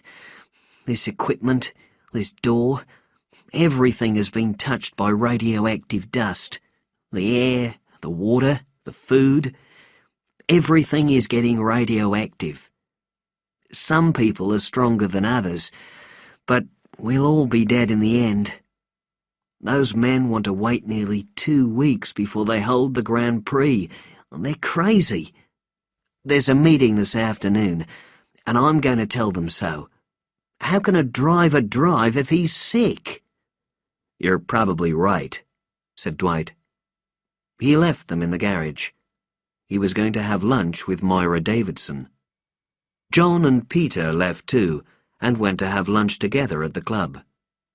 How's your uncle? Peter asked. He has drunk quite a lot of the bottles, said the scientist. Of course, he's worse than he was, but now he can go to the club in his car. That helps. Where does he get his petrol? From the army, I think. He drinks a lot. He may live longer than some of us. If you get drunk, you last longer. They reached the club and went inside. Sir Douglas Froude was sitting in the garden room. A glass stood near him, and he was talking to 2 old friends. Pull up a chair, he said. We'll order some more bottles. John Osborne rang the bell, and they sat down. How are you feeling now, sir? He asked. Not too bad, but the doctor was right. He said the drink would soon kill me, so I'll die soon, but you'll die too, and the doctor will too. I hear you won a race. I didn't win it. I was second. But I've got a place in the Grand Prix. Well, don't kill yourself. But it doesn't matter much if you do kill yourself. Somebody was saying they've got the sickness in Cape Town. Do you think that's true? It's true enough, replied the younger man. They've had it for some days, but we still get radio signals from them. So they've got it before us. So the whole of Africa is dead, or will be dead, before us. The whole of Africa will be dead in about a week, Osborne replied. A place seems to die quickly at the end, so we can't be sure of exact times. If half the people are dead, the radio may not work, so nobody knows exactly. All their food's radioactive, of course. I had some good times in Africa, said Sir Douglas. I was a young officer in the army then. Does this mean that we'll be the last? Not quite the last, the younger man said. We'll be the last big city. They've got the sickness now in Buenos Aires and Montevideo. It's starting in Auckland. Tasmania may last 2 more weeks, and the South Island of New Zealand. The last people alive will be the Indians in Tierra del Fuego, but some animals will live longer. Sir Douglas was angry. "What do you mean? Will they live longer than we do?" John Osborne nodded. They'll all die in the end, of course. There will be nothing alive at the end of next year. Moira Davidson and Dwight were having lunch at a table in a corner. She noticed that he was anxious about something. "What's troubling you, Dwight?" she asked. "Nothing much, love. I've got another ship now. I'm in command of the whole Navy, and USS Swordfish is at Montevideo. The radioactivity is reaching those places now. I sent a signal to the captain 3 days ago. In his reply, he said that his ship could not come here. His men have girls there, and if they came here, they could do nothing." "Did you tell him that he must stay there?" "Yes, love. I want him to take Swordfish out to sea. He'll sink her in deep water. Have I done right or not? I don't know. There are some secret instruments on board, of course, but there will be nobody to see them. So now the U.S. Navy will have one ship again instead of two." They sat in silence for a minute. Then she said, "Are you going to do the same thing with Scorpion?" "I think so." Suddenly, she said, "I've had an idea, Dwight." "And what's that?" "Take me up into the mountains. We could do some fishing." "Don't you want to watch the Grand Prix?" he said. "John Osborne's racing in it." "I don't want to see dead people. We'll soon see enough of them without the Grand Prix." "I don't want to see the race either," he said. "John may die there. I'd prefer to do some fishing." He looked across the room. "I'm going home soon," he said. "I've been away a long time, but it's nearly finished now. I love my wife and she's at home. You understand that, don't you?" "Yes," she said. She was silent "I understand for a minute, that." and then went on. "You've helped me a lot in these last weeks." He smiled. "We could try that fishing equipment," he said. "We'll go by car. How far is it?" "We'll need petrol for 800 kilometres, she said. "But we don't need to worry about that. Father has a lot of petrol. We'll stay at a hotel that I know." She had to go to a typing test that afternoon. "I'm not very good," she said. "I can't do more than 50 words a minute." She looked at her watch. "I must go, Dwight. I don't want to be late for the test. I'll talk to Father about that petrol. He's busy on the farm and won't need his car." "I could come to help on the farm," said Dwight. "There isn't much to do at Williamstown." She nodded. "I'll tell him." He had nothing to do at all. The ship was not going anywhere. Nearly all the men were away. No signals ever arrived now. The life of the ship was finished, though he did not like to think about that. His own life was finished too. He had nothing in the world. He walked into the town towards Osborne's garage. He saw some cars still in the shops, but the shop windows were dirty. The streets were dirty too. The streetcars were still running, but the whole city had a bad smell. It was raining a little, and the skies were grey. He reached the garage and saw John Osborne. He was working on the car with 2 others. Peter Holmes was there too. He had taken off the coat of his uniform. They all seemed quite happy. "I thought you might come," said the scientist. "Do you want a job?" "Yes," said Dwight. "This city gives me a pain." "Right. Help Bill Adams to put new tyres on the wheels." Dwight happily took off his coat. "You've got a lot of wheels here," he said. 11, I think. We got some from those other cars in the race." The American started to work and turned to Peter Holmes. "He made you work too," he said. "I'll have to go soon," Holmes said. "Jennifer's getting a tooth. She's been crying for 2 days. Imagine it, 2 days." He left half an hour later and got into his little car. He drove away down the road to Falmouth. At home, he found the house very quiet. "How's Jennifer?" he asked. Mary put her finger to her mouth. She's He asleep, went to look at the child. she said. "I don't think you need a doctor," he said. She said that she wanted several things for the garden. One of them was a garden seat. She did not live in the real world. Everyone was going to die soon, but she wanted a garden seat. They went into Melbourne together on the next day. She was shocked and sad at the state of the city. "What's the matter?" she asked. "Everything's so dirty, and there's a terrible smell." "The men have stopped cleaning the streets," he said. "But why? There's no reason." He did not try to explain it to her. When they bought things, they did not need to pay for them. "We're closing the shop tonight," one man said. "There are only 2 more weeks of life." Mary hated it all and wanted to go home. "Everything smells," she said. "Don't you want to stay for lunch?" he asked. She shook her head. "I would rather go home now. We can have lunch there." They went home, and she was happier there. There was no smell at home. Everything was clean. "I don't want to go to Melbourne again, Peter," she said. "How long have we got now?"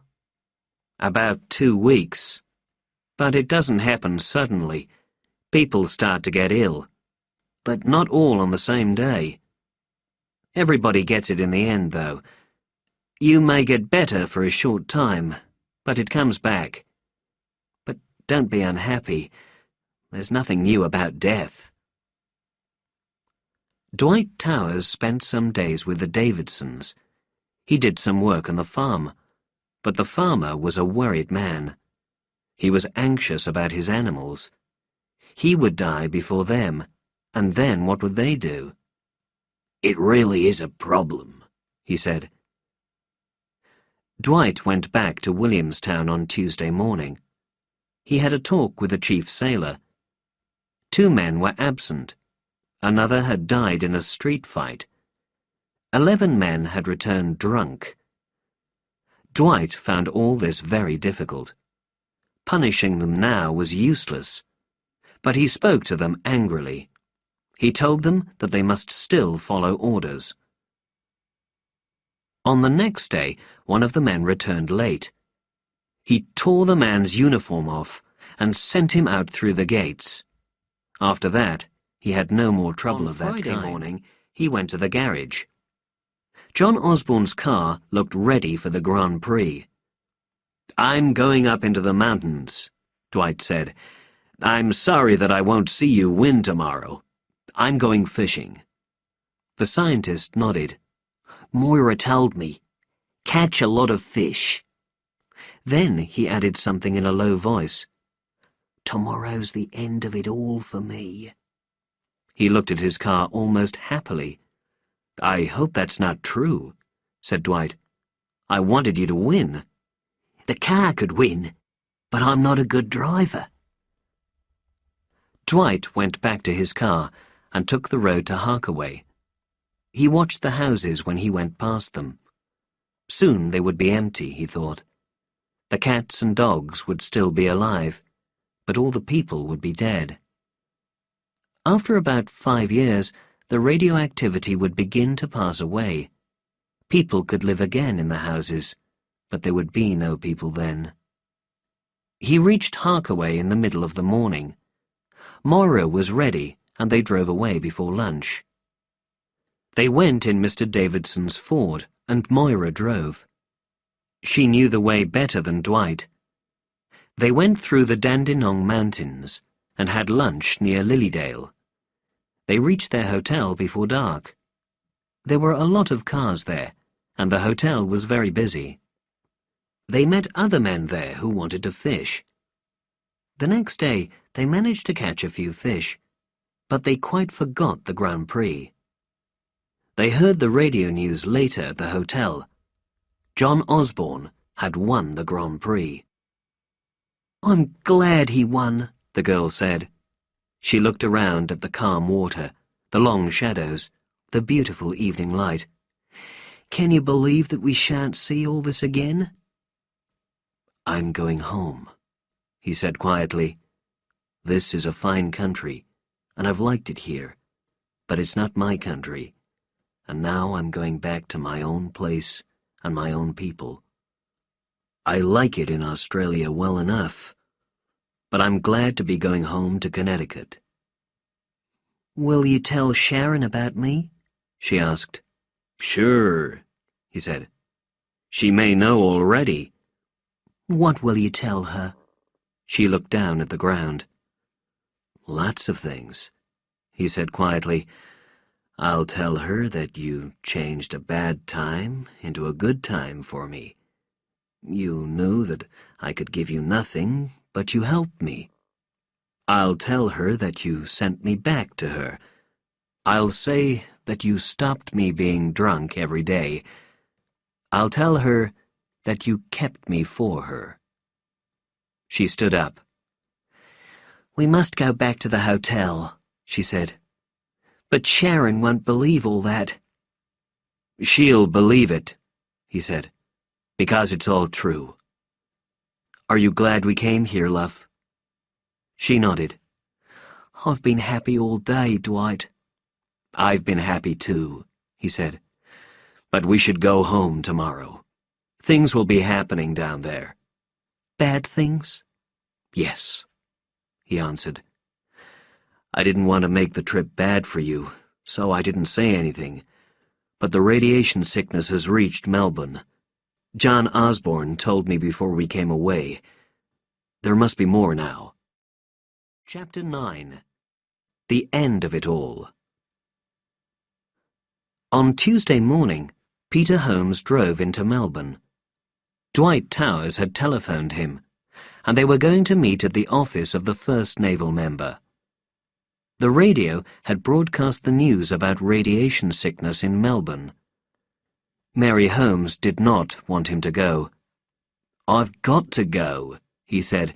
I'll come straight back. He drove to the city in deep thought. It was not days now. It was hours. He went into the Navy Department, but there were not many people there. He found Dwight Towers in uniform and alone.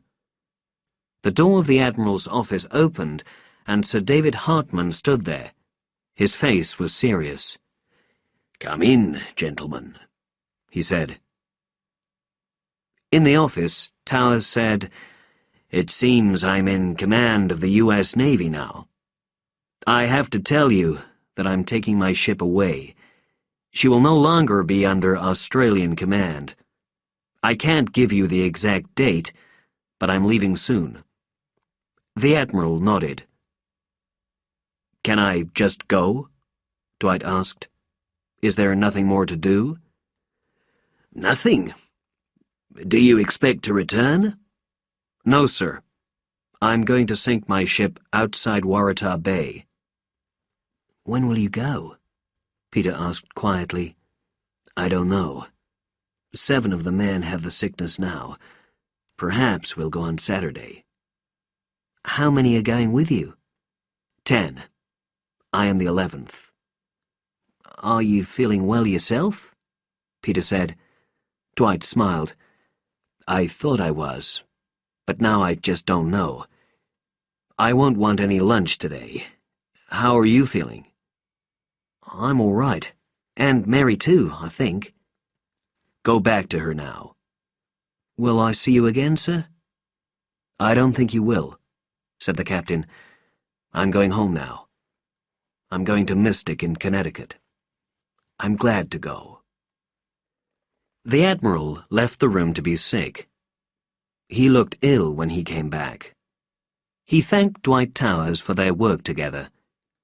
"We have always enjoyed working with the Americans," he said, "particularly on the sea. But this is the end of it." He held out his hand.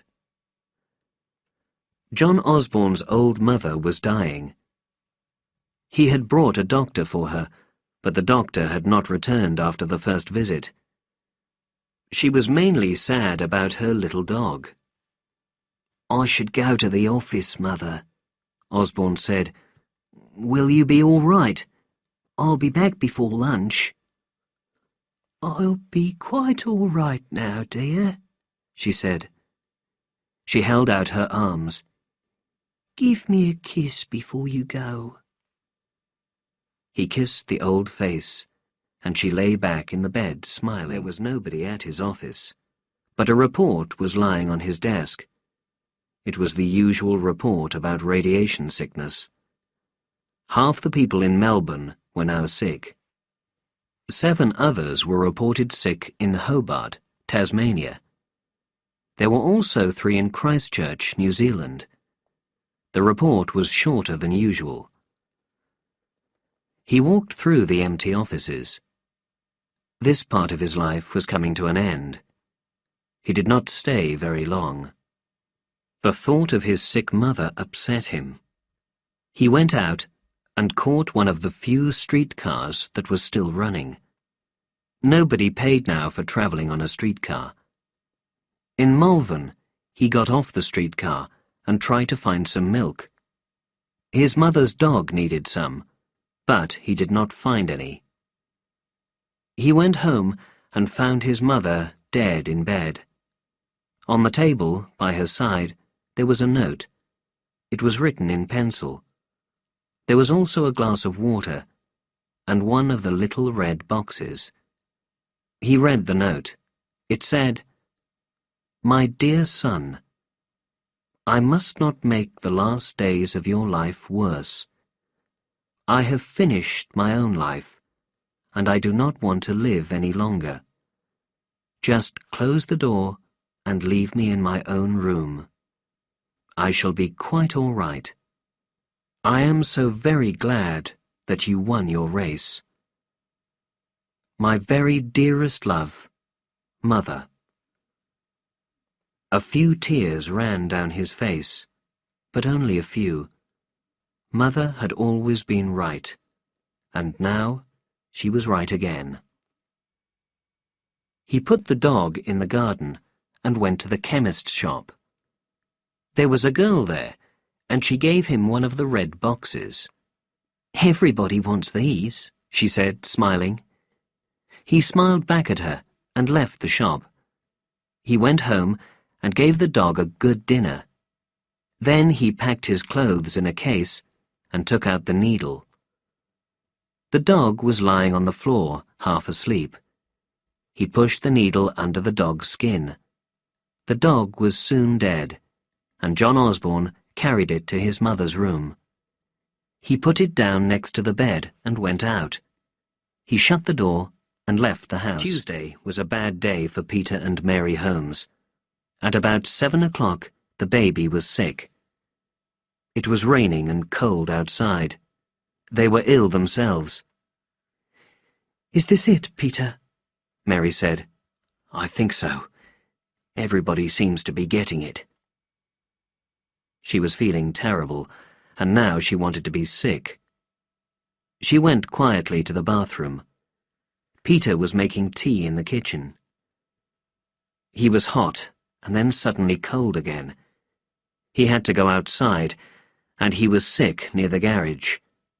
He felt a bit better when he came back into the house. He made some tea and took it to the bedroom. "Come and have some tea, dear," he called. She noticed his wet clothes. "Oh," she said, "have you been outside, Peter?" "I've just been sick," he said. He could not hide it any longer. "Oh, Peter, so have I. It must be that meat we had for supper." He shook his head. "Do you think this is it?" she asked. "Is this the end?" "I think so," he said. "It's hard to be sure, of course." She left him and went to the window. She looked out at the garden she loved. Then she went to the kitchen. "I'll make some breakfast," she said. Perhaps we can eat some." He heard her singing in the kitchen, and he was very surprised. When he went there, he saw tears on her face. He took her in his arms. "I'm glad that we're going together," she said. "I didn't want to leave you, and I didn't want you to leave Jennifer and me. But together it isn't so bad. Aren't we lucky?" John Osborne went to have a last look at his Ferrari. He got into the small seat and put his hands on the wheel. He felt very ill. He knew that he could never drive again. He was very comfortable in the little car. Why must he live any longer? This was the right place. He wanted to die here.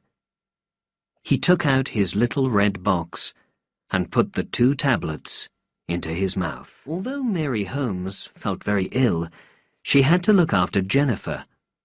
The baby seemed worse.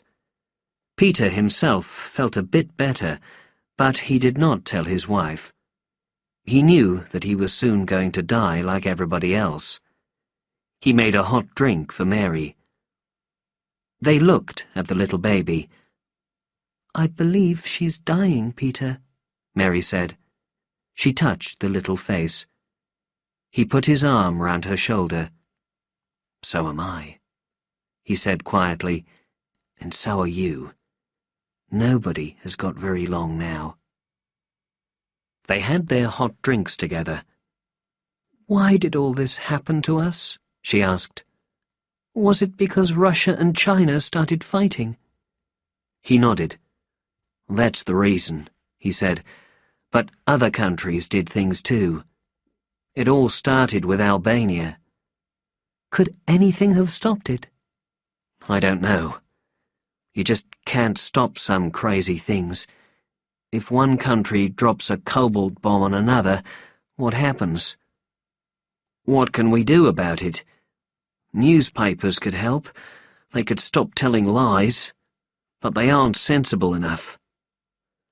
She suddenly rushed away to the bathroom and was sick. He looked down at his baby. She was terribly ill.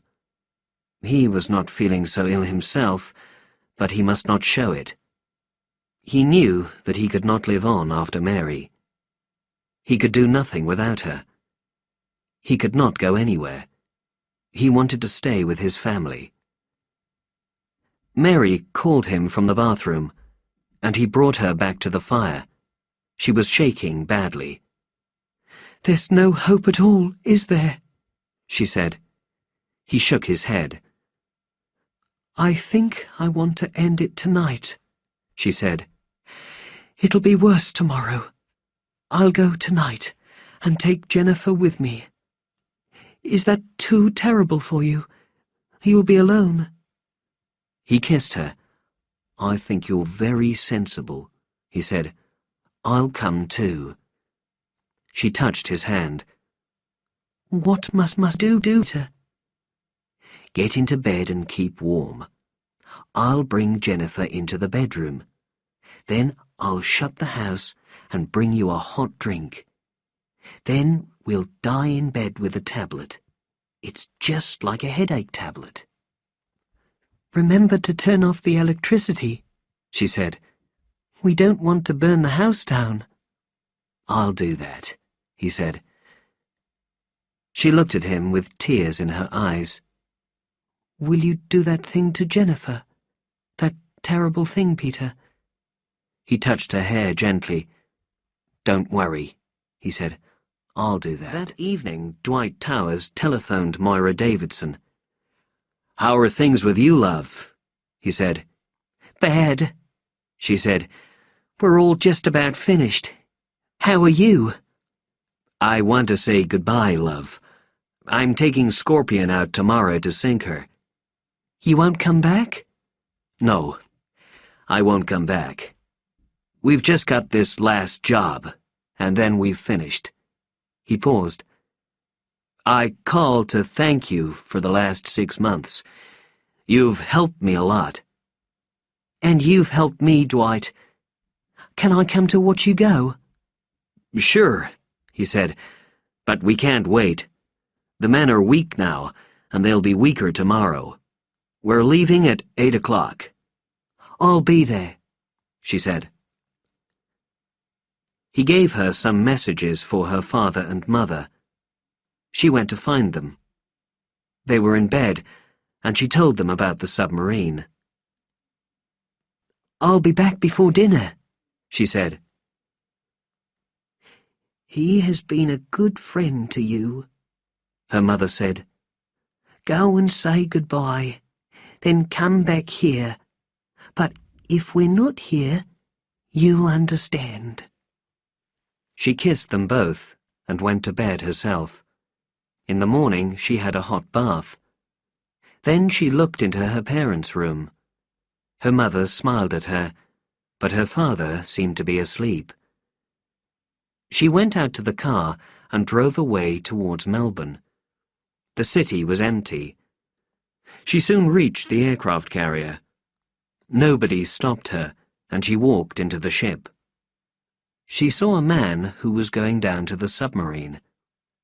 "Please ask Commander Towers if he can come up," she said. "Sure, lady," he replied. "I'll ask him right now." Dwight soon appeared. He was looking very ill, she thought. "How are things at home, Moira?" he asked gently. "Bad." She paused for a moment. "May I come with you in the submarine, Dwight?" "I'm sorry," he said. "This is a U.S. submarine. I can't take you. It's not allowed. We must all die in our own way. I'm sorry." "That's all right," she said. He took her in his arms and kissed her. "What time are you leaving?" she said. "Very soon. In about 5 minutes. 2 hours and 10 minutes after that, we'll sink her." "I'll think of you then," she said. "Thanks for everything," he said. Then he turned away and went down to the submarine. She watched while Dwight took the submarine out. It began to rain a little. Then all the men went down inside. Dwight stayed and waved to her. She waved back, and then the submarine sailed out of sight. She turned away from the port and looked at her watch. It was 3 minutes past 8. At 10 minutes past 10, Dwight planned to be on his way home. He was going to the home that he loved so well. There was nothing now for her at her own home, only animals and sad memories. Dwight was going down 20 kilometers from here, only 20 kilometers. She hurried away, through the grey and silent aircraft carrier. She started the car and drove it at 110 kilometers an hour. She drove towards Geelong, and suddenly had to stop near Corio. She felt very ill, but after a time she was able to go on. She left Geelong and took the road to Barwon Heads. She had been along this road when she was a child. She turned right at the bridge. It was 20 minutes to 10. The sea lay before her, grey and rough. She got out of the car, and then she saw the submarine. She knew that Dwight was there. He could not see her, but she waved to him. Then she got back into the car because the wind was cold. She was feeling very ill now. She watched the low grey shape until she could see it no more. This was the end of it. The very end. It was 1 minute past 10. She took the red box out of her bag and held the tablets in her hand. She suddenly felt worse. At 10 minutes past 10, she said, "Dwight, if you're on your way already, wait for me." Then she put the tablets into her mouth.